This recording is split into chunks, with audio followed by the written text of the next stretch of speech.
எங்கள் நகைச்சுவை மன்றத்தில் ஒரு தடவை ஒரு கூட்டம் போட்டுருந்தாங்க. சும்மா தான், அங்கே ஒன்றும் இதெல்லாம் கிடையாது, சந்தாலாம் கிடையாது. அப்புறம் 50 ரூபா வைக்கலாம்னு சொல்கிறோம். அப்புறம் 100 ரூபான்னு மாதிரி சில பேர் சொன்னாங்க. அதில் ஒருத்தர் 500 ரூபா போங்க அப்படின்ட்டாரு. எனக்கு அப்படியே மனம் குளிர்ந்து போச்சு. உன்னை தாண்டா மகனை தேடினேன் அப்படின்ட்டு. ஏன் 500 ரூபான்னு சொல்கிறீங்கன்னு கேட்டேன். நாங்கள் என்ன கொடுக்கவா போகிறோம்? நீ 1000 கூட வச்சுக்கோ.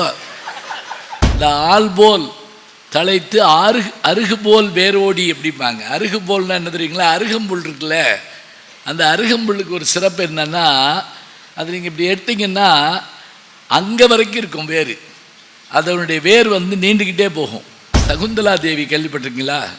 சிஐடி சகுந்தலா இல்லை, தெரியுது பார்த்தீங்களா? சிரிக்கிறீங்களா? அப்போ தெரியுது உங்களுக்கு.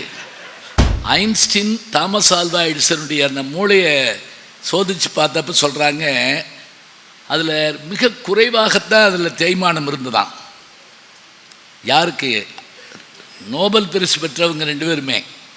அவங்க மூளையே கொஞ்சம் தான் பயன்பட்டுருக்கான். அப்போ நம்ம மூளையெல்லாம் எப்படி இருக்கும் பாருங்க, புத்தம் புதுசாக இருக்கும். அப்படியே டாக்டர் கலைஞர் அவர்கள் வந்து ஒரு கூட்டத்தில் பேசுகிறப்ப அபை நடராஜன் அவர்கள் பேசுகிறாரு.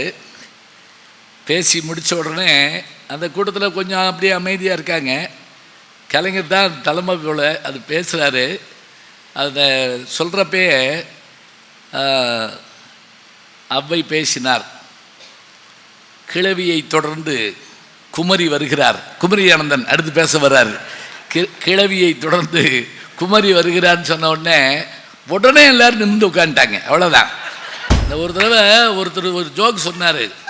அதுக்கு சிரிப்பே இல்லை, நான் பேசாமல் இருந்தேன். என் கூட ஒருத்தர் விழுந்து விழுந்து சிரிச்சுக்கிட்டே இருந்தார். நான் அவர் தொடையை பிடிச்சிக்கிட்டு, என்னத்தங்கயா இப்படி சிரிக்கிறேன்னு. அவன் இல்லாட்டி இன்னொரு ஜோக் சொல்லுவாங்க. அதுக்கு தான் அது நான் எதுக்கு சிரிக்கிறேங்கிற நல்லா சொல்லலை போட்டு நினச்சி இன்னொரு ஜோக்கை சொல்லிவிடுவேன் அப்படின்னு.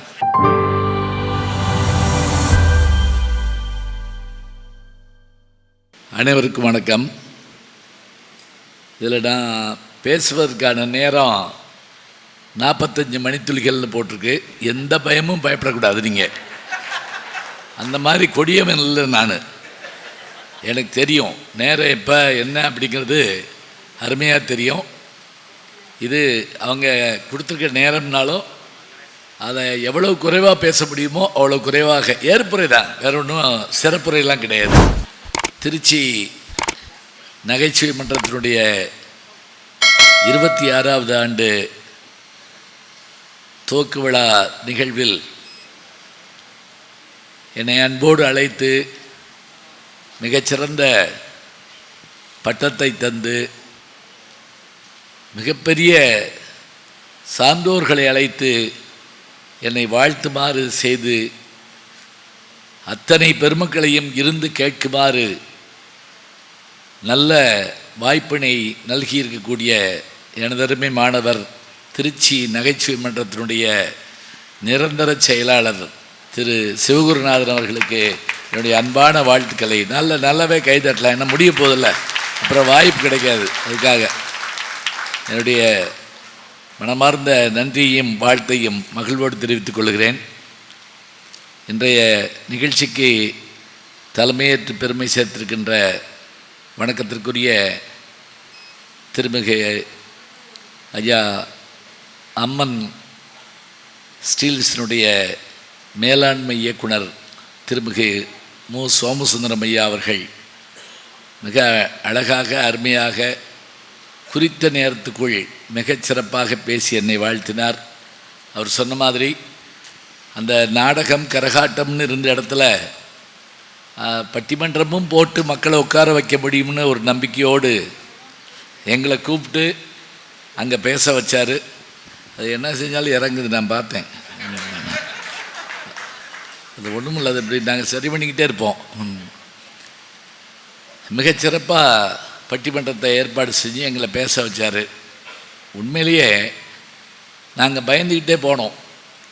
ஏன்னா நான் ஒரு தடவை திருப்பூரில் பட்டிமன்றம் பேச போனப்போ அதுக்கு முதல்ல எங்களுக்கு முன்னாடி பட்டிமன்றம் பேசுகிற இன்னொரு அணி போன ஆண்டு வந்து அதில் ஆட்டம் பாட்டம் கொண்டாட்டம் பண்ணிட்டு போயிருக்காங்க. அதில் யாருன்னு சொல்ல முடியாது. நாங்கள் போய் பேசுகிறோம், அரிய கருத்துக்கள் ஐயா சொன்ன மாதிரி சிறந்த ஓமைகள் அது இதெல்லாம் பேசுகிறோம், பெருங்கூட்டம். அப்புறம் கொஞ்சம் கொஞ்சமாக போயிட்டு அதில் நான் இறங்குறப்போ ஒருத்தர் போகிறப்ப என் காதில் விழுகிற மாதிரி சொல்கிறார், காசை கரியாக்கி விட்டாங்கய்யா.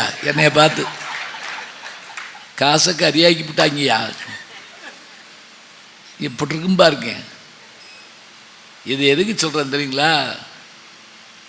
தைரியமாக பட்டிமன்றத்தின் மூலமாக ஆளுகளை உட்கார வைக்கிறதுக்கு முடியுங்கிற விஷயத்தில் எங்களை நம்பி கூப்பிட்டார் இல்லையா, அவருடைய இரும்பு உள்ளத்துக்கு நான் பாராட்டுறேன். உண்மையிலேயே அதை அவர் பேசி முடித்த உடனே ஐயா நாடாளுமன்ற உறுப்பினர் ஐயா அவர்கள் மிக அழகாக சொன்னார், நீங்கள் ஸ்டீல் இரும்பாக இருக்கலாம், பேச்சு கரும்பு அப்படின்னாரு. வந்த உடனே சொன்ன வார்த்தை அதுதான் பெரிய சிறப்பு. ஐயா அவர்களுக்கு என்னுடைய அன்பு பாராட்டை சொல்லி வரவேற்பு நிகழ்த்திக்கூடிய நம்முடைய மதுரை நகைச்சுவை மன்றத்தினுடைய பொருளாளர் வணக்கத்திற்குரிய அன்பு சகோதரர் பாலசுப்ரமணியம் அவர்கள் அழகாக பேசி சிறப்பாக சொல்லி வழக்கப்படி அந்த முடிக்கிறப்ப நீங்கள் எல்லோரும் மெம்பராக இருங்க அப்படின்னு உடனே நீங்கள் விழுந்து விழுந்துருச்சிங்க. அப்போ தான் ஒரு நல்ல நகைச்சுவையாக பேசுவார். இந்த அனுபவம் எங்களுக்கு உண்டு. எங்கள் நகைச்சுவை மன்றத்தில் ஒரு தடவை ஒரு கூட்டம் போட்டுருந்தாங்க. சும்மா தான் அங்கே ஒன்றும் இதெல்லாம் கிடையாது, சந்தாலாம் கிடையாது. அப்புறம் 50 ரூபா வைக்கலாம்னு சொல்கிறோம். அப்புறம் 100 ரூபான்னு மாதிரி சில பேர் சொன்னாங்க. அதில் ஒருத்தர் 500 ரூபா போங்க அப்படின்ட்டாரு. எனக்கு அப்படியே மனம் குளிர்ந்து போச்சு. உன்னை தாண்டா மகனை தேடினேன் அப்படின்ட்டு. ஏன் 500 ரூபான்னு சொல்கிறீங்கன்னு கேட்டேன். நாங்கள் என்ன கொடுக்கவா போகிறோம்? நீ 1000 கூட வச்சுக்கோ, நீ என்ன வேணாலும் சொல்லு, ஒன்றும் கிடையாது. அவர் வழக்கமாக சொல்கிற மாதிரி நீங்கள்லாம் மெம்பர் ஆகணும் அப்படின்னு. இது ஒன்றும் இல்லைங்க, நம்ம எவ்வளவோ செலவு பண்ணுறோம். அதுக்கிடையில் நான் இந்த மன்றத்தில் இருக்கேங்கிறது நமக்கு ஒரு பெருமை தானே, வேறு ஒன்றும் இல்லை. நாங்கள் மெம்பராக சேர்றதுக்கு நோக்கம் என்ன? நான் தமிழ்நாட்டில் மட்டும் 20க்கும் மேற்பட்ட மாவட்டங்களில் நகைச்சுவை மன்றத்தை உருவாக்கியிருக்கிறேன். எனக்கு தெரிஞ்சு நான் உருவாக்கிய மன்றங்கள்லேயே வெள்ளி விழா கண்ட ஒரே மன்றம் திருச்சி நகைச்சுவை மன்றம் தான். மற்றவையெல்லாம் அப்போ வரும் அந்த சிற்றிதழ்கள் மாதிரி. எளிமையாக சொன்னால் சிற்றிதழ்களுடைய சிறப்பு என்னென்னா 3 மாதம் வரும், அப்புறம் போயிடும், அப்புறம் வரும், அப்புறம் போகும். ஆனால் எங்கேயாவது வந்துக்கிட்டே இருக்கும்.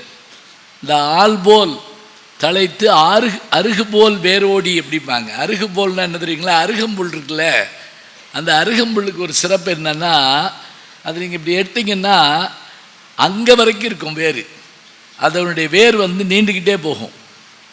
இன்னொரு ஆச்சரியம், அந்த மாதிரி ஒரு வகையான புல்லில் தான் இந்த கீரி பாம்போட சண்டை போடுறப்ப சர்க்கஸில் இல்லை, அதில் கடைசி வரைக்கும் சண்டையே வராது.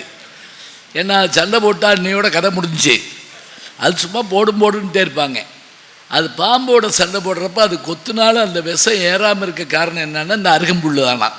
அதுக்கு அவ்வளவு ஆற்றல் இருக்கான். இது போய் என்ன செய்யுமா, இதோட சண்டை போட்டு முடிச்ச உடனே அதில் ஒரு உருள்மா. அப்படியே கீரியினுடைய பழக்கத்தில் ஒன்று என்னன்னா, அதை அப்படி ஒரு சுற்றிட்டு அப்படியே அதை அந்த விஷத்தை போய்க்கிருமா. அதனால தான் நம்ம என்ன பண்ணுறோம், இந்த அருகம்புல்ல மாலை போடுறது அதெல்லாம் செய்கிறதுனுடைய நோக்கம் என்னன்னா, அது ஏதாவது ஒரு லேசாக படட்டுங்கிற ஒரு நம்பிக்கை இருந்திருக்கலாம். மிக அருமையாக நம்ம எல்லாம் வரவேற்று பெருமை சேர்த்த பாலசுப்ரமணியம் அவர்களுக்கு என்னுடைய அன்பு பாராட்டை மகிழ்வோடு தெரிவித்துக் கொள்கிறேன்.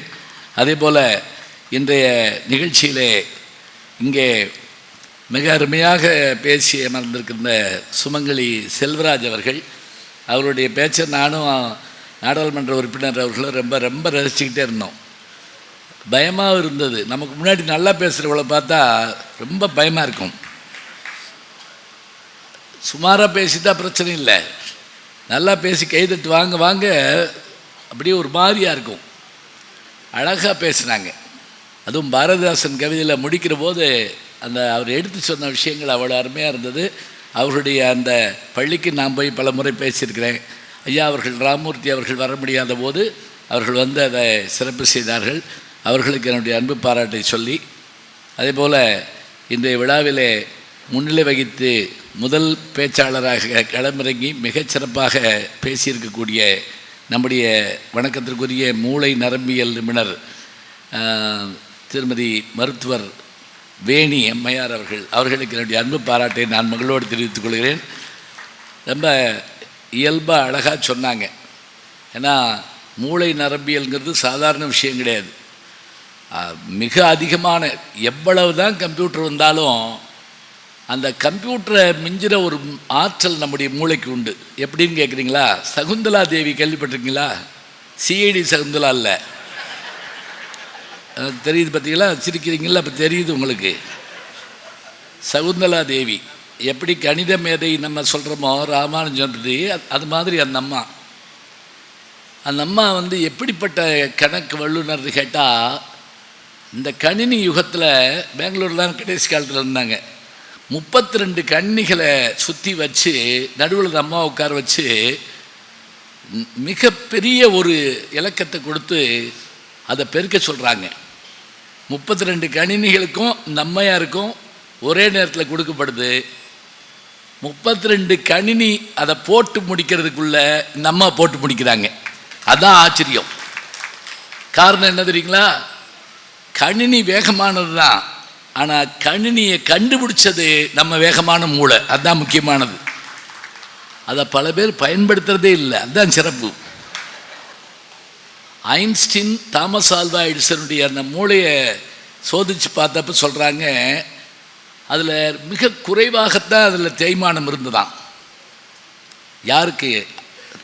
நோபல் பரிசு பெற்றவங்க 2 பேருமே அவங்க மூளையே கொஞ்சம் தான் பயன்பட்டுருக்கான். அப்போ நம்ம மூளையெல்லாம் எப்படி இருக்கும் பாருங்க, புத்தம் புதுசாக இருக்கும். அப்படியே எப்படி அனுப்புனாங்களோ, சில பேர் புஸ்தகத்தை வாங்கிட்டு பிரட்டி கூட பார்க்காம கொடுப்பாங்களா? ரொம்ப நல்லா இருந்துச்சு. என்ன நல்லா இருந்துச்சு அது தெரியாது. ஐயா சொன்னார் பாருங்க, படிச்சுட்டு பக்கத்தில் கோடு போட்டு வச்சிருக்கிறது. இப்போ நம்ம சில நேரங்களில் நம்ம புத்தகம் ஏதாவது காணா போனால் என்ன வருத்தமாக இருக்குதுங்களா? அது 5 ரூபா புஸ்தகமாக கூட இருக்கலாங்க. ஆனால் நம்ம அந்த முக்கியமான இடத்துலலாம் குறித்து ஒரு குறிப்பு எழுதியிருப்போம்ல, அதை யாராவது தூக்கிட்டு போயிடுவாங்க. அதை போய் கடையில் போட்டு பட்டாணி வாங்கி திண்டு போட்டுருப்பேன். வேற ஒன்றும் இல்லை, அவன் எழுதிக்க மாட்டான். அந்த மேற்கோள் எடுத்து அவன் பயன்படுத்தினா கூட பரவாயில்ல, அதுவும் கிடையாது.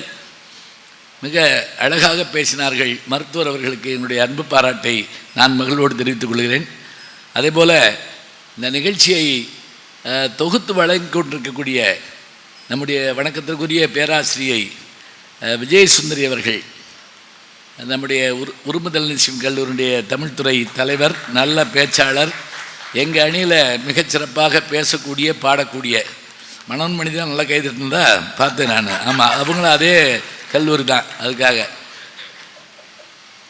அருமையாக பேசக்கூடிய பாடக்கூடிய, நானே சொல்லுவேன், பேச்சாளர்கள் வந்து சிலரை பின்பற்றணும் அப்படின்னு நினச்சா நான் சுட்டிக்காட்ட விரும்புவது யாரை என்றால் பேராசிரியை விஜயசுந்தரி அவர்களை தான் சுட்டிக்காட்டுவேன். அப்படியான ஒரு நனி நாகரிகத்தோடு பேசக்கூடிய ஆற்றல் மிகுந்தவர்கள் அவர்களோ. அதே போல் நல்ல வளர்ந்து வருகிற பேச்சாளர் நம்முடைய வணக்கத்திற்குரிய பேராசிரியர் நீலகண்டன் அவர்கள். அடையாப்பா என்ன போடுறார் அவர். அந்த வார்த்தைகளை முடிக்கிற போது இருந்த அந்த ஒவ்வொரு சொல்லுமே அவ்வளவு அருமையாக இருந்தது. நீலகண்டன் அவர்களுக்கு என்னுடைய அன்பு பாராட்டை நான் மகளோடு தெரிவித்துக் கொள்கிறேன். அதே போல் இந்த நிகழ்ச்சியிலே இங்கே வருகை இந்த பெருமை சேர்த்து நம்ம எல்லாம் பாராட்டிய திருமிகு சுரேஷ் அவர்கள், அதே மாதிரி தன்னுடைய கவிதைகளால் நம்மை மயங்க வைத்த தஞ்சை இனியன் அவர்கள். நான் அவருக்கு எப்போவுமே ரசிகன். ஏன்னா அவர்கிட்ட வந்து ரொம்ப அந்த கவிதை வந்து கூட வந்து நிற்கும். அப்படியா என்னை பயன்படுத்து அப்படின்னு. அண்ணாவுக்கு தான் அப்படி சொல்லுவாங்க. சில பேர் வார்த்தையை தேடி கொடுத்துருப்பாங்க. ஆனால் அண்ணா அவர்கள் பேசுகிற போது வார்த்தைகள் வந்து முன்னாடி நிற்குமா. அபி என்ற ஒரு கவிஞர், நீங்கள் கேள்விப்பட்டிருக்கலான்னு தெரியல, புது கவிஞர். அவர் சினிமாவுக்கு பாட்டு எழுதலாம், அதனால் நமக்கு தெரியாதவரை.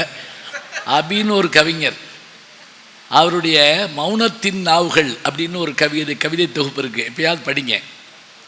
அவர் ஒரு கவிதை எழுதியிருப்பாருங்க, வார்த்தைகளோடு ஒரு பேட்டி. அதில் என்ன தெரியுமா, அவர் வார்த்தைகளை பார்த்து சொல்கிறாரு, இந்த பாருங்க, எனக்கு உங்களை பற்றி தெரியும், யாரை வார்த்தைகளை சொல்கிறாரு, யாரை முதல்ல அனுப்பணும், யாரை கடைசியில் அனுப்பணும், போய் வரிசையில் நில்லுங்க, வாருங்கள் முன்னாடி வாங்க, நன்றி வணக்கம் பின்னாடி போங்க சொல்லுவோம்ல, அப்படி தயார் பண்ணுவாருங்க. அதுபோல் தஞ்சையினியன் அவர்களுடைய அந்த கவிதைகளில் வரக்கூடிய அந்த அற்புதமான கவிதை வரிகள் எனக்கு சொன்னார் பாருங்க, இது இவருடைய வாழ்க்கையில் ஒரு ஸ்மைல் கல் அப்படின்னாரு. நல்லா இருந்துச்சு. மைல் கல் கேள்விப்பட்டிருக்கோம், ஸ்மைல் கல் அப்படின்னாரு எனக்காக சொல்கிற போது. ரொம்ப கேட்கவே ரொம்ப அருமையாக இருந்தது. எனக்கான வாழ்த்துப்பாவும் அவர் எழுதியிருக்கிறார், ரொம்ப அருமையாக இருந்தது. அதுவும் அந்த வைகையை பாராட்டுகின்ற காவிரி அப்படிங்கிற வார்த்தை போயிட்டார் இருக்கார்ல, ரொம்ப ரொம்ப அருமையாக இருந்தது. என்னுடைய வீட்டு திருமணங்களிலெல்லாம் அவரை மறக்காமல் கூப்பிட்டு நீங்கள் தொகுத்து கொடுக்கணும் கவிதையில் அப்படின்னு சொல்லுவேன். ஏன்னா யார் எப்படி பேசுகிற போதும் கூட போர் அடிக்காமல் நடுவில் உள்ளே அழகழகாக ஒரு பட்டு இலை மாதிரி வந்துட்டு போவார். இனியன் அவர்களுக்கு என்னுடைய அருமையான பாராட்டை நான் மகிழ்வோடு தெரிவித்துக் கொள்கிறேன். இங்கே நம்முடைய வணக்கத்திற்குரிய ராதாகிருஷ்ணன் மாதவ் அவர்கள், முனைவர் ஐயா அவர்கள், அவருடைய தந்தையாருடைய பேச்சை நான் எப்படி ரசித்தேங்கிறத அவர் ரசித்து சொன்னார். அதோடு மட்டுமில்லை, என்னோடு அமெரிக்கா வந்த அந்த செய்தியை சொன்னப்ப அந்த இவர் பேர் கொடுத்தப்ப அந்த அம்மாவும் வர்றாங்களான்னு ஒரு கேட்டார். அங்கே இருக்க அமெரிக்காக்காரர் மாதுன்னு போட்டிருந்தேன்னா அந்த அம்மாவும் வர்றாங்களான்னு கேட்டாங்க. அந்த அம்மா இல்லை, ஐயா தான். சரி சரி அப்படின்ட்டார் அவர். அவர் என்ன எதிர்பார்த்தாரோ தெரில, பாவம். இருக்கட்டும், ஒரு சின்ன எதிர்பார்ப்பு தானே, அதை பற்றி என்ன செய்யணும். முந்தையெல்லாம் இந்த தொலைக்காட்சியில் செய்தி வாசிக்கிறதுக்கு முன்னாடி யார் வாசிக்க போகிறான்னு பார்த்துருக்கீங்களா? ஏன்னா முந்தையெல்லாம் ஒன்று தான் இருக்கும், பொதிகை மட்டும்தான். ஆமாம், அதில் செய்தி வாசிக்கிறது யார், சோபனா ரவியா வேறு யார் அப்படிங்கிறதுல அப்படி ஆவலாக உட்காந்துருப்போம். ஒருத்தர் ஆம்பளை வாசிப்பார். அப்படியே நமக்கு நேரமே சரியில்லைடா அப்படின்னு சொல்லி அதிலோடு அங்கே பக்கத்தில் உட்காந்து யாராவது பார்த்துக்கிட்டு இருப்பாங்க, சொந்தக்காரங்க வந்தவங்க. அப்போ அவங்ககிட்ட நான் கேட்டேன், அவங்க முக்கியமான ஒரு செய்தி சொல்லிகிட்டு இருக்காங்க, கவனிச்சிங்களா அப்படின்னு சொன்னேன். ஆமாங்க, நேற்று போட்ட தோடு இல்லை, நம்ம மாற்றிருக்கேன். இதையா பார்ப்பாங்க? இப்படிலாம் உண்டு. அழகாக பாராட்டி நல்ல செய்திகளெல்லாம் சொல்லி தன்னுடைய தந்தைக்கு பெருமை சேர்க்கிற வகையில் இவன் தந்தை என்னோற்றான் கொல் என்னும் சொல்லுக்கேற்ப வாழ்கிற ராதாகிருஷ்ணன் மாதவ் அவர்களுக்கு என்னுடைய அன்பான பாராட்டை மகிழ்வோடு தெரிவித்துக் கொண்டு, இங்கே அருமையான வாழ்த்தினை நமக்கு தந்து தமிழ்நாட்டில் அவருடைய இந்த வயதில் அவர் பேச வந்திருக்கதே பெருசு. நான் கூட சொன்னேன் சிவகுருநாதன்ட்ட, ஐயா திரும்ப கன்னியாகுமரிக்கு போகிறாரு அப்படின்னு சொன்ன உடனே இப்போ கூட நான் சொல்லிக்கிட்டு இருந்தேன், அவர் நினப்பு பூரா குமரியில் தான் இருக்குது அப்படின்னு சொன்னேன். பாடா சந்தோஷமாக இருக்குது, புரிஞ்சிருச்சு உங்களுக்கு. ஏன்னா சில பேர் நல்ல செய்தி சொல்லியிருப்பான், அப்புறம் அப்படின்னு. அதை பாருங்கள், இது கலைஞர் சொன்னதுங்க. டாக்டர் கலைஞர் அவர்கள் ஒரு கூட்டத்தில் பேசுகிறப்ப அபை நடராஜன் அவர்கள் பேசுகிறாரு. பேசி முடித்த உடனே அந்த கூட்டத்தில் கொஞ்சம் அப்படியே அமைதியாக இருக்காங்க. கலைஞர் தான் தலைமை போல அது பேசுகிறாரு. அதை சொல்கிறப்பே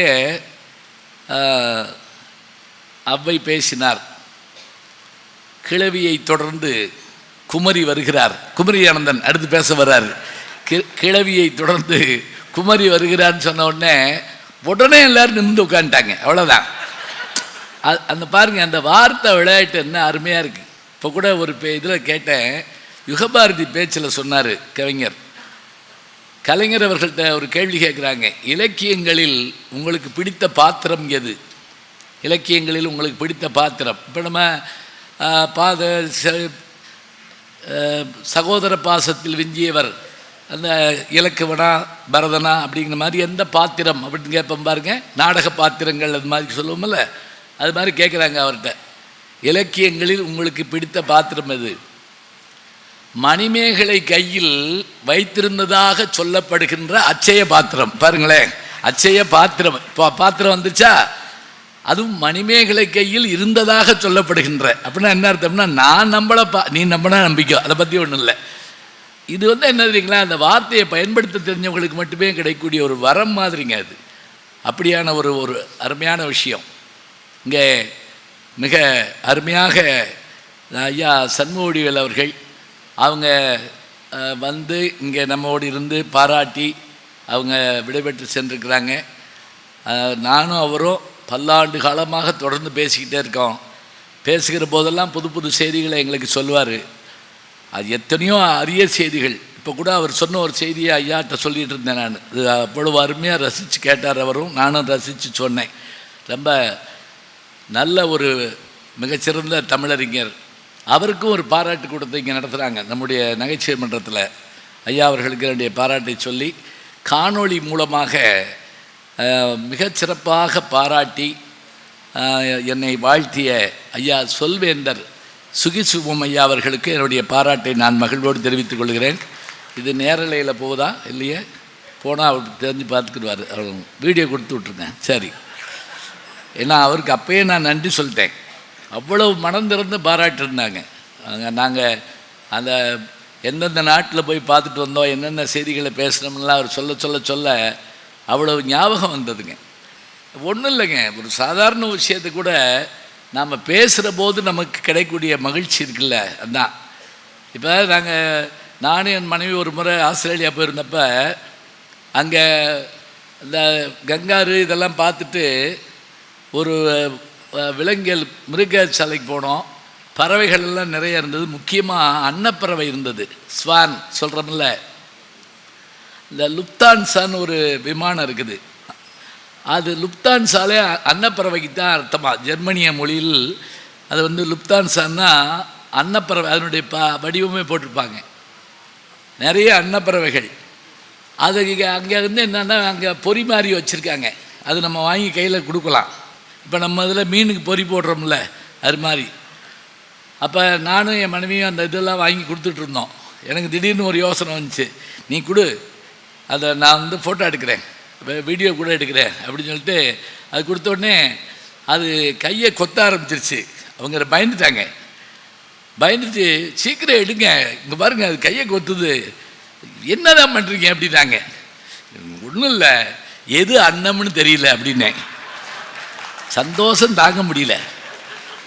இது புரியல ரொம்ப பேத்துக்கு. சரி இருக்கட்டும், பரவாயில்ல, ஒன்றும் இல்லை. அந்த ஒரு நிமிஷம் தாங்க, வேற என்ன பெரிய பெரிய ஆயுதமாக பயன்படுத்துகிறோம் இல்லை. சொல் எவ்வளவு பெரிய ஒரு வலிமையை தருதுங்கிறதுக்காக நான் சொல்கிறேன். ரொம்ப அழகாக ஐயா சொல்வேந்தர் அவர்கள் பாராட்டினார்கள். அவர்களுக்கு என்னுடைய அன்பு பாராட்டை சொல்லி, அதே போல் வணக்கத்திற்குரிய என்னுடைய இனிய நண்பர், குடும்ப நண்பர், நான் ரசித்து பார்க்குற இன்றைக்கும் ஏதாவது ஒரு தொலைக்காட்சியில் 24 மணி நேரம் ஓடுதுன்னு வச்சுங்களேன், ஒரு 13-14 சேனல் தமிழில் ஓடிக்கிட்டு இருக்குன்னா எதுலையாவது ஒரு படம், பாண்டியராஜன் ஐயா அவர்களுடைய படம் ஓடிக்கிட்டே இருக்குங்க. அதுதான் அவர் செஞ்ச பெரிய ஒரு சாதனை. ஏதாவது ஒன்றில் இன்னொன்று குடும்பத்தோடு தைரியமாக உட்காந்து பார்க்கலாம். இது இன்றைக்கி வேறு எதாவது முடியுமா சொல்லுங்க பார்ப்போம். அதுவும் இப்போல்லாம் சில திரைத்துறையில் இப்போ வரக்கூடிய பாடல்லாம் பார்த்தா பயமாக இருக்குது. குதின்னு குதித்து நம்ம நடுவீட்டுக்குள்ளே வந்துட்டு வாங்கி போட்டுருக்காங்க அப்படியே ஸ்க்ரீன் வழியாக. அதுவும் எவ்வளவு அதில் நம்ம பார்க்கக்கூடாதுன்னு வச்சுருக்கோமோ அது பூரா அதில் வருது. அப்படி மோசமான காட்சி வர்றப்ப சில சமயம் குடும்பமே திடுக்கிடுவாங்க, பார்த்துருக்கீங்களா? அதில் ஒரு அப்பா கத்திருக்காரு, முன்னாடி உட்காந்துருக்க பையன்ட்ட கண்ணை மூடுறா அப்படின்னு இருக்காரு. அவன் ஒடியாந்து அவங்க அப்பா கண்ணை மூடிவிட்டான் அப்படியே. ஏன்னா அவனுக்கு வருத்தமாக இருக்கும்ல, அப்பா கெட்டு போயிடுவார்னு சொல்லி. ஆனால் அவருடைய அந்த நடிப்பும் அந்த பேச்சும் அதில் எனக்கு ஒரு மகிழ்ச்சி என்னென்னா, என் கூட அவர் பேசியிருக்காருன்னு சொன்ன மாதிரி அவருடைய இயக்கத்தில் நான் நடிச்சிருக்கேன். நல்லா சொன்னால் அவருடைய மைந்தர் கதாநாயகனாக நடிக்க அந்த கைவந்த கலை படம் அதில் அவர் டைரக்ட் பண்ண நான் நடிச்சிருக்கிறேன். ஒரு ஆச்சரியம் தெரியுங்களா, அதில் வந்த ஒரு செய்தி தாங்க பின்னாடி அதை அப்படியே பெருசாக டெவலப் பண்ணி ஆக ஓவன்னு பேர் வைக்கிட்டாங்க. என்னென்னா, ஒரு இறந்த வீட்டில் என்கிட்ட விசாரிப்பாங்க, எப்படி செத்து போயிட்டாருன்னு கேட்பாங்க. நான் உடனே விழாவாரியாக சொல்லுவேன், காலையில் 6 மணிக்கு நல்லா தாங்க இருந்தார். இது கைவந்த கலையில் நான் சொன்னது, இவர் எழுதி கொடுத்தது, நான் நடித்தது. இவர் முடியவும் இன்னொரு ஆள் வந்துடுவான். வந்த உடனே அவன்கிட்ட சொல்லுவேன். இப்படியே நான் சொல்லிக்கிட்டே இருப்பேன்ல, ஒவ்வொரு இடத்துலையும் நான் சுவாரஸ்யமாக சொல்லிக்கிட்டே இருப்பேன். நல்லா விடிஞ்சிச்சா அந்நேரம் பார்த்து அப்படி சொல்லிக்கிட்டு இருப்பேன். இதை இவரும் அவருடைய மகனாகிய கதாநாயகன் பார்த்துக்கிட்டே இருந்து என்ன பண்ணுவாங்க தெரியுமா, என்னுடைய சங்கடத்தை போக்குறதுக்காக நான் பேசுகிறத டேப் பண்ணி ரிக்கார்டில் போட்டு விட்ருவாங்க. வர்றவங்க கேட்டுக்கிட்டே காப்பி குடிச்சிக்கிட்டு இருப்பாங்க எப்படி செத்தாருன்னு. இந்த விசாரிக்க வர்றவங்க நம்ம திடுக்கிட வைப்பாங்க, பார்த்துருக்கீங்களா, இறந்து போயிட்டாருங்கன்னு. நேற்று பார்த்தேன், இன்னைக்கு தாங்க இருந்தாருன்னு. போன மாதம் ஏலே இன்னைக்கு தான் செத்தாருன்னா அப்புறம் போன மாதம் பார்த்தேன், போன மாதம் பார்த்தேன்னு அர்த்தம். இந்த ஆகான்னு ஒரு படம் வந்துச்சுங்க, எப்பயாவது இந்த நேரம் இருந்தால் பாருங்கள். அதில் அந்த டெல்லி கணேசன் அந்த ஒரு வயசான கிழவனும் அந்த ஒருத்தவங்க இறந்து எப்படி அவங்க இறந்தாங்கன்னு கேட்பார். இவர் சொல்லி சொல்லி பார்ப்பார். நீ கடைசி வரைக்கும் சொல்லவே இல்லையா, அவர் உங்கள் ஆதில் ஈயத்தை காய்ச்சி தான் ஊற்றணும் அப்படின்னு சொல்லிட்டு போவார் கோவத்தில். இப்போ இதை அந்த படத்தில் வந்தபோது அவர் எனக்கு ஃபோன் பண்ணி சொன்னார், மணிவண்ணன் இயக்குனர் மணிவண்ணன், நடிகர் மணிவண்ணன் ரொம்ப பாராட்டி உங்களை சொன்னார், என்னைய சொன்னார். அந்த காட்சி அவ்வளோ அருமையாக இருந்தது. நீங்கள் இன்னொருக்க கூட அந்த படத்தை பாருங்கள், ரொம்ப இயல்பாக இருக்கும். அப்படி என்னை நடிக்க வச்சவர் அவர். அதில் ஒரு ஆச்சரியம் என்னென்னா, அவரை நான் பேச கூப்பிட்டு வந்துட்டு நான் நடிக்க போயிட்டேன், அவர் பேச வந்துட்டார். இப்போ என்ன செய்கிறோம், நாங்கள் 2 பேரும் சேர்ந்து பேசுகிறோம். அதே மாதிரி என்னை நடிக்க வச்சவர் அவர். பழகத்திற்கு இனியவர் மட்டும் இல்லைங்க, அவங்க வீட்டில் இருக்கக்கூடிய அந்த அத்தனை பேரும், அவர்களுடைய துணைவியார் அந்த வள்ளுவருக்கு அமைந்த வாசுகி மாதிரி அவர்களுடைய பேர் வாசுகி, அவ்வளவு அருமையாக உணவு சமைத்து தரக்கூடியவர்கள். இவருடைய இந்த நல்ல நிலைக்கு காரணமே அவங்க தான் நான் ரொம்ப பெருமையாக சொல்வேன், சகோதரி தான் சொல்வேன். அத்தகைய பெருமை மிகுந்த பாண்டியராஜன் அவர்கள் எத்தனையோ வேலைகளுக்கு நடுவில் வந்திருக்கிறாரு. அவருக்கு என்னுடைய அன்பு பாராட்டை நான் மகளோடு தெரிவித்துக் கொள்கிறேன். அந்த 100வது கல்யாணமும் பண்ண வைக்கணும்னு சொல்லியிருக்காரு. அந்த பொறுப்பு என்கிட்ட தான் இருக்குது, நான் பார்த்துக்கிறேன். ஆமாம், 100வது வயதுன்னு சொல்லியிருக்கலாம், 100வது கல்யாணம்னு சொன்னார். சரி இருக்கட்டும், எனக்கு என்ன வந்துச்சு, நான் எந்த கல்யாணம் பண்ணி வைப்பேன். மிக அருமையாக பேசுனாங்க, அவருக்கு என்னுடைய நன்றியை சொல்லி, அதே போல் நம்முடைய வணக்கத்திற்குரிய நாடாளுமன்ற உறுப்பினர், தமிழாக இருந்தாலும் ஆங்கிலமாக இருந்தாலும் ஹிந்தி மொழியாக இருந்தாலும் பேசுகிற போது அவருக்கென்று ஒரு தனி நடை, தனியான மொழி நடை. அவங்க சொன்ன மாதிரி எதிரியை வசப்படுத்தக்கூடிய ஒரு ஆற்றல். அவர் ஒரு வார்த்தை சொன்னார் பாருங்க, எங்களை உங்களுக்கு தெரியும், உங்களே எங்களுக்கு தெரியும், நம்ம 2 பேரை பற்றி இந்த உலகத்துக்கே தெரியும்னு கவுண்டமணி சொல்கிற மாதிரி எல்லாம் தெரியும், நாங்கள் என்ன பேசுவோம்னு கூட உங்களுக்கு தெரியும். ஆனால் எப்படி உட்காந்து கேட்குறீங்க அப்படின்னா அதுக்கு வள்ளுவர் தாங்க காரணம். அவர் என்ன செஞ்சாருன்னு கேட்கக்கூடாது. அவர் என்ன செஞ்சார்னா, பேச்சு எப்படி அமையணும்னு சொல்கிறப்ப, கேட்டார் பிணிக்கும் தகையவாய் கேளாரும் வேட்ப மொழிவதாம் சொல். கேட்டிருக்கீங்கல்ல இந்த திருக்குறள், ஜென்மத்தும் கேட்டது இல்லையா? சரி, சும்மா வந்து ஆமாங்கிற மாதிரி தலையாட்டி வைங்க, அப்போ தான் பேச்சை முடிப்பான பாருங்க. சும்மாரு இந்த ஒரு தடவை ஒருத்தர் ஒரு ஜோக் சொன்னார், அதுக்கு சிரிப்பே இல்லை, நான் பேசாமல் இருந்தேன். என் கூட ஒருத்தர் விழுந்து விழுந்து சிரிச்சுக்கிட்டே இருந்தார். நான் அவர் தொடையை பிடிச்சிக்கிள்ளி, என்னத்துங்கய்யா இப்படி சிரிக்கிறேன்னு. அவன் இல்லாட்டி இன்னொரு ஜோக் சொல்லுவாங்க, அதுக்கு தான் அது நான் எதுக்கு சிரிக்கிறேங்கிற நல்லா சொல்லலை போட்டுருக்கு நினச்சி இன்னொரு ஜோக்கை சொல்லிவிடுவேன் அப்படின்னு. இந்த திருக்குறள் கேட்டிருப்பீங்க, இதுக்கு நீங்கள் பரிமேலழகர் உரை படித்தா தாங்க சரியாக இருக்குது. நீங்கள் பரிமேலழகர்னு ஒன்றும் பயந்து ஓடி போயிடுறோம். பரிமேலழகர் வந்து 2ஆம் நூற்றாண்டு திருவள்ளுவர்னா 12ஆம் நூற்றாண்டு பரிமேலழகர், 1000 வருஷம் கழித்து வர்றாருங்க. இன்னொரு திருவள்ளுவருங்க, ஞாபகம் வச்சுக்கோங்க. அவர் மேலே 1000 குற்றச்சாட்டுகள் வைப்பாங்க. அவர் வந்து அந்த காலத்தில் அப்படி தாங்க எழுத முடியும். பேட்டரி லைட் இல்லாத காலத்தில் அவன் வந்து கையில் அரிக்கல் லைட்டு கொண்டு போனா அல்லது கை விளக்கு கொண்டு போனா அப்படின்னு சொன்னால் லூசு பேர கையில் போய் விளக்கு இப்படியா நம்மளை சொல்ல போகிறாங்க. வெக்கம் இல்லாமல் ஃபோனை காதில் வச்சு பேசிக்கிட்டு இருந்திருக்காங்க. யார் நம்ம அடுத்த பேரங்க சொல்ல போகிறாங்க. ஏன் தெரியுமா, அடுத்த தலைமுறையில் இந்த ஃபோன் இருக்காது. பிறக்கிற பிள்ளைக்கு காதுலேயே குத்தி விட்டுருவாங்க. எது ஏதாவது ஒரு இது சாப்லர் மாதிரி குத்தி விட்டு செல் குத்து விழா அப்படின்னு சொல்லி அதுக்கு ஒரு விழா வச்சு அதில் தாய் மாமைங்க வந்து அதில் 2 செல்லு செஞ்சுட்டு போவாங்க, அப்படியே சிம் கார்டு மாதிரி கூட வச்சுக்கணும்னு சொல்லி. இன்னைக்கு நம்முடைய இந்த பழக்கத்தை நம்ம ஒரு மாதிரி சொல்கிறோம். பரிமேலழகர் என்ன சொல்கிறாருன்னா, கேட்டார் பிணிக்கும் தகையவாய். அதாவது பொருள் சொல்லிடுறேன். பேச்சு கேட்டுக்கொண்டிருப்பவர்களை கட்டி போட வேண்டும், கேளாதவர்கள். இன்றைக்கி இந்த கூட்டத்தில் வந்து கேட்கலேன்னு வச்சுக்கோங்க, ஒரு அர்த்தம். இன்னொரு அர்த்தம், கேளாருன்னா பகைவர்னு ஒரு அர்த்தம். எதிரியாக இருந்தாலும் அவரும் விரும்பும்படியாக பேசுகிற பேச்சு, இதுதான் பேச்சுக்கான இலக்கணம். கேட்டோர் மகிழ வேண்டும், கேளாதார் பகைவராயினும் விரும்ப வேண்டும். இவ்வளோதானே? இப்படி சொல்லிட்டா அப்புறம் என்ன பரிமேலழகர்? அது என்ன தெரியுங்களா? முதல் வார்த்தையை பாருங்க, கேட்டார். கேட்டார் என்ன தெரியுங்களா? இறந்த காலத்தில் சொல்றார். அதை கேட்டான், கேட்டார், இதெல்லாம் என்ன எப்பயோ கேட்டது அப்படின்னு வருதுல்ல. கேட்டவன், கேட்பவன், கேட்க போகிறவன். ஒன்றும் பயந்து நடுக்கப்படாது இலக்கணம் நடத்துறேன்னு சொல்லிட்டு. கேட்டாருங்கிறது இறந்த கால எச்சம். அது கேட்டார் அப்படின்னு என்ன தெரியுமா? பரிமேலழகர் எழுதுறாருங்க, ஏற்கனவே இந்த பேச்சை கேட்டவர்களாக இருந்தாலும் கூட மீண்டும் அவர்களை கேட்குமாறு எவன் பேச்சிலே வெற்றி காண்கிறானோ அவனே பேச்சாளன் அப்படின்னு ஒரு வார்த்தையை சொல்றார். இல்லைன்னா அந்த இடத்துல கேட்பார் தானே எப்படி போடணும்? கேட்பார்னா இப்போ இவ்வு எதிர்கால விடை சொற்கள். இதில் வந்து என்ன அப்படின்னா, இந்த 6 விகுதி போடுற போது கேட்டார்னு போடுறார். ஏற்கனவே கேட்டிருக்கலாங்க, ஆனாலும் திரும்பி கேட்கணும். 100 முறை யூடியூப்பில் என் பேச்சு கேட்டுருக்கலாம், இப்போ எப்படி பேசுகிறாருன்னு கேட்போமே, அப்படி தானே பார்க்குறோம். இதில் இந்த பேச்சாளர்களுக்கு ஒரு சிக்கல் என்ன தெரியுமா? ராகம் பாடுறவங்க அவங்க விட்டுட்டா கூட வந்து கேட்பாங்க, அந்த ராகத்தை பாடுங்களேன். பாட்டு பாடுறவங்ககிட்ட அந்த பாட்டை பாடுங்களேன்.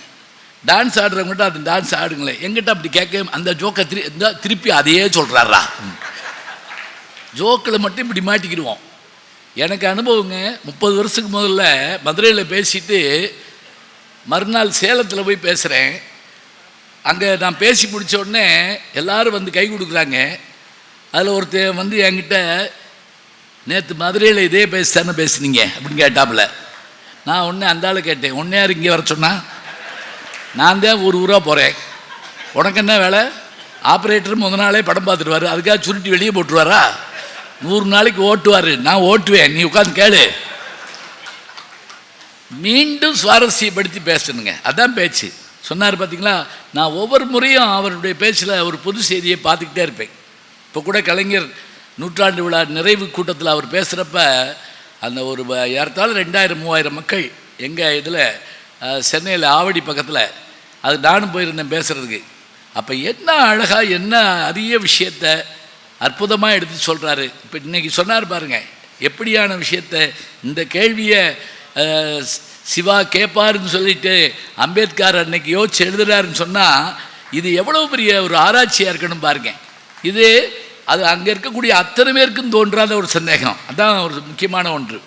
அப்படியான அவர் இன்றைக்கு வந்து தன்னுடைய 1000 அலுவல்களுக்கு இடையில் வந்து என்னை பாராட்டி வாழ்த்து பேசி எனக்கு பட்டமும் கொடுத்து, ரொம்ப பெரிய விஷயம் அது, சாதாரணம் இல்லை.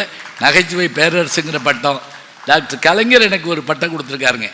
எப்படின்னா, நான் 1995 சென்னையில் முதல் கூட்டம் கலைஞர் தலைமையில் பேசுகிறேன். நன்னன் ஒரு பேச்சாளர், நான் கலைஞர் 3 பேர் தான். நான் கலைஞருக்கு பயங்கர ரசிகன். அவரோட போய் உட்காந்து பேச போகிறோங்கிறது மாதிரி சந்தோஷம் எதுவும் கிடையாது. பூம்புகார் படமெல்லாம் ஓடுவேங்க. எதுக்கு தெரியுமா?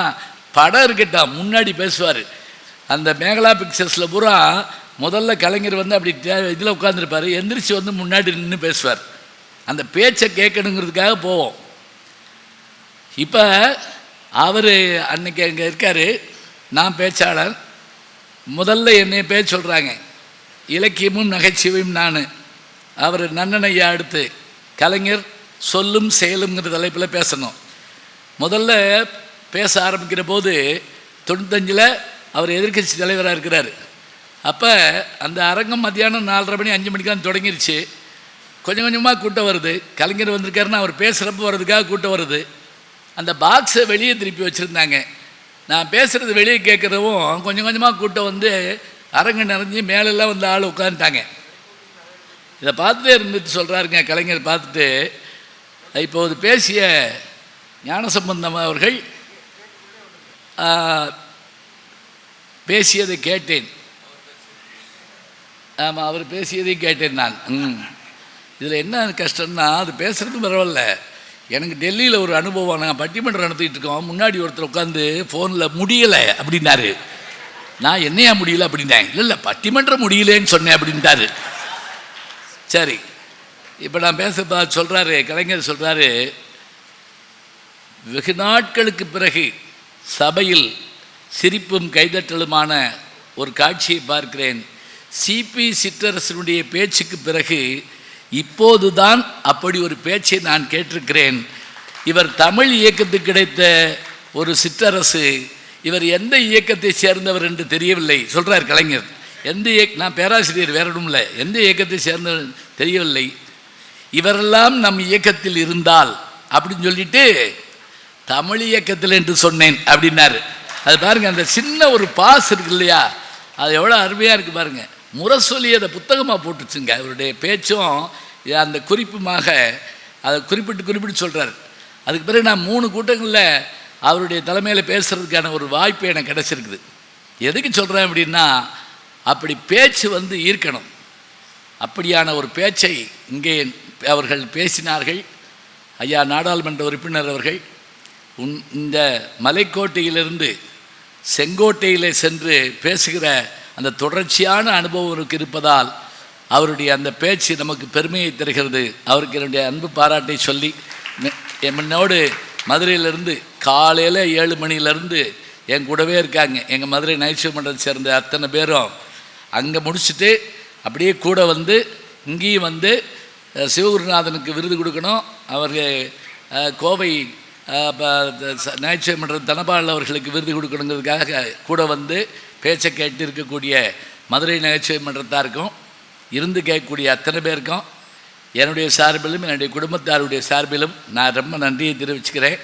பேச்சு ரொம்ப நேரம்லாம் இல்லைங்க, இந்த நன்றி சொல்கிறதுக்காக தான். ஏற்புரைன்னா என்ன அப்படின்னா, நான் நீங்கள் கொடுத்ததை நான் வாங்கிட்டேன். அவர் சொன்னார் பாருங்கள், எப்படி தந்தோம் அப்படிங்கிறதையும் சொன்னார். இப்படி கொடுத்து நீங்கள் எடுங்கன்னு சொல்கிறாங்க, அது அண்ணாவிடமிருந்து நாங்கள் கற்றது. அதுதான் அப்படி முக்கியம். ஈ தா கொடு அப்படின்னு 3 சொல்லு தொல்காப்பியத்தில் இருக்குங்க. இதெல்லாமா இருக்குது அப்படின்னு கேட்கக்கூடாது. இருக்குது, போனால் தானே அந்த பக்கம். தொல்காப்பியம் அருமையான புஸ்தகமுங்க அப்படின்னு சொல்லிட்டு அந்த பக்கம் போகிறதில்ல. நம்ம நன்னூல் அடே அப்பா அது மாதிரி வருமா, இப்படியே பேசுனா என்ன அர்த்தம்? ஒன்றையாவது அதுக்குள்ளே போய் பார்த்துட்டு வந்தால் தானே நல்லாயிருக்கும். அப்போ நல்ல சொற்களை பயன்படுத்தவும் நல்லவற்றை கேட்பதற்குமாக நான் போட்ட விதைன்னு சொன்னாங்க. அது விதை பெருசு இல்லைங்க, மரம் வச்சுவன் தண்ணி ஊற்றுவான்னு நம்ம என்னையவே எதிர்பார்க்காம விதையை கூட வாங்கிட்டு வந்த பிறகு 25 ஆண்டு காலமாக இதை மிகச்சிறப்பாக நடத்தி கொண்டிருக்கிற திருச்சி நகைச்சுவை மன்றத்தார், அதனுடைய பொறுப்பாளர்கள், குறிப்பாக சிவகுருநாதன் அவனோடு துணை நிற்கின்ற பெருமக்கள், எல்லாவற்றுக்கும் மேலாக அவரோடு எப்போதும் துணை நிற்கின்ற வள்ளல் பெருமக்கள், இங்கே இருக்கக்கூடிய அத்தனை பேரும் அவர்களுடைய அந்த உதவியில் என்ன செய்ய முடியாதுங்க. கம்பன் காலத்தில் ஒரு மன்னன் இருந்தான்ல, குலோத்துங்கன், ஏன் அவன் உதவி செய்யலை? செஞ்சதான் நமக்கு தெரியலையே. கம்பர் 1000 பாட்டுக்கு ஒருக்க யாரை பாடினார்? சடையப்ப வள்ளல் தான் பாடுறாரு. ஏன் பாடினார்னா, கம்பரை தெரிந்து கொண்டு அவரை பாட வைத்த பெருமை யாருக்கு உண்டு அப்படின்னு கேட்டால் அந்த சடையப்ப வள்ளலுக்கு உண்டு. அந்த சடையப்ப வள்ளல் யாருங்கிறதையே ஒரு தனிப்பாட்டில் எழுதுவாங்க. அடையான் நெடுங்கதவும் அஞ்சேல் என்று சொல்லும் உடையான் சடையப்பன் ஊர். அதனுடைய ஊர் என்னன்னா அடையான் நெடுங்கதவு, அஞ்சேல் என்ற சொல் எப்பவும். அப்படிப்பட்ட அந்த வள்ளல் இருந்ததால் தான் நமக்கு ஒரு கம்பராமாயணம் கிடைத்தது. அதுபோல் நகைச்சுவை மன்றங்கள் எல்லாம் சிறப்பாக இருக்கணும்னா அதில் சந்தாதாரர்கள் மட்டுமல்லாமல், உறுப்பினர்கள் மட்டுமல்லாமல், செல்வந்தர்கள் இருந்து கை கொடுத்தால்தான் அது பெருமை பெறும். அப்படியான செல்வந்தர்களுக்கு என்னுடைய அன்பு பாராட்டை சொல்லி, இங்கே இதுவரை இருந்து கேட்ட உங்களையும் பாராட்டி, நல்ல வாய்ப்பை தந்த, நல்ல பாராட்டை தந்த பெருமக்களை வாழ்த்தி வணங்கி விடைபெறுகிறேன். நன்றி, வணக்கம்.